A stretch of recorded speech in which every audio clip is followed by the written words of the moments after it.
और मैं स्पष्ट रूप से एक ही बात कहना चाहता हूँ, मुलाजा फरमाइए, ये आपके लिए नहीं है बल्कि और जिसके लिए है वो समझने की बात है कि सबके दिल में समाना नहीं चाहिए और खुद को तो हाफा बनाना नहीं चाहिए।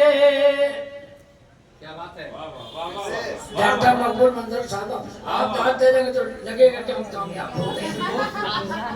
कि सबके दिल में समाना नहीं चाहिए। और ये शेर जिसके लिए है मैं उसका बहुत एहतराम करता हूँ, बहुत इज्जत करता हूँ। और ये मुझे कहने में जरा भी दरेक नहीं है क्या जो भी कई रुमानी है वो एक आदमी के चलते है जिसकी शोहरत आज आप लोग देख रहे हैं। पूरन चंद का मैं शागिर्द रहा और अब मैं सर्वसम्मत जब तक जिंदा है मैं श्री आनंद शंकर जी के लिए समर्पित हूँ। ये शेर मैं ये पेश कर रहा हूँ। हाँ, किसी के लिए हो, आपके लिए भी हो सकता है, अरे आपके लिए भी हो कि हमने जाना पतंगों के अंजाम से, कलाम भाई, क्या हमने जाना पतंगों के अंजाम से, क्या जाना कि रोशनी में नहाना नहीं चाहिए, रोशनी में नहाना। और मेरी प्यारी बहन अरुणा शंकर जी, आपसे हमें नहीं बल्कि अपने संसार को और पूरे आपके क्षेत्र के लोगों की आशा कि अगर कोई किरण इस धरती पर तो वो है अरुणा शंकर जी।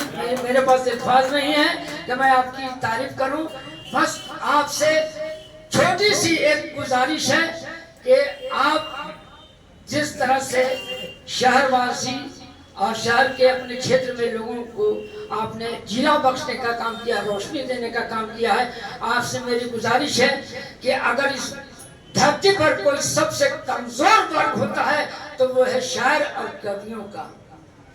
इसका उत्थान आप करेंगी, हमें पूरी उम्मीद है। बहुत बहुत शुक्रिया।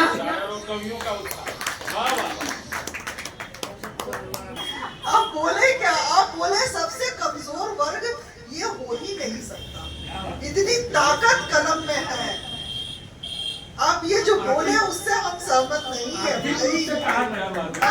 भाई, ये बोल सकते हैं, पर वो जितना धनी है, वो जितना धनी है कि अच्छे अच्छे वो, जैसा भैया ने अभी बोला कि जब जब ये है, ये समय की बात है जब हमारे देश के राष्ट्र कवि कौन थे, बताया जाए, कोई बताएंगे? हमारे देश के दिनकर जी।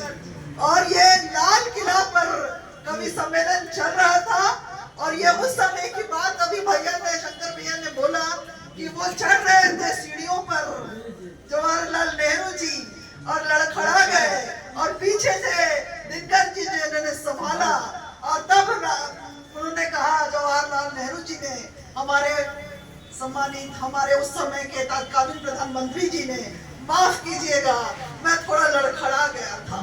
उन्होंने कहा आपने मुझे संभाल लिया। तो उन्होंने कहा, तो उन्होंने जो दिनकर जी ने बात कही कि जब जब राजनीति लड़खड़ाएगी तब तब साहित्य उसे संभालेगा, तब तब साहित्य उसे संभालेगा। तो ये जो आपने बोला उससे हम कहीं भी सहमत नहीं है। ये इतनी ताकत है इसके अंदर, जहां न पहुंचे रवि वहां पहुंचे कवि। तो ये हमारे मन के अंदर का जो भी बोल सकते हैं भावना है, या तो उसको डिप्रेशन वाली भावना बोल सकते हैं, कमजोरी वाली भावना है कि हम कमजोर हैं, कभी हम कमजोर नहीं है। आज देखिए हम सब यहाँ बैठे, कितनी रौनक है, कितनी सकारात्मक ऊर्जा यहाँ पे बह रही है।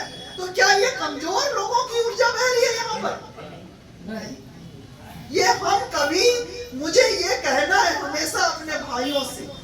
हमेशा कि जैसी सोच आप रखेंगे आप उसके अनुरूप हो जाएंगे, वो पात्रता आपकी बन जाएगी। इसलिए सोच हमेशा मजबूत रखिए, आप बुलंद रखिए, आपकी बुलंदी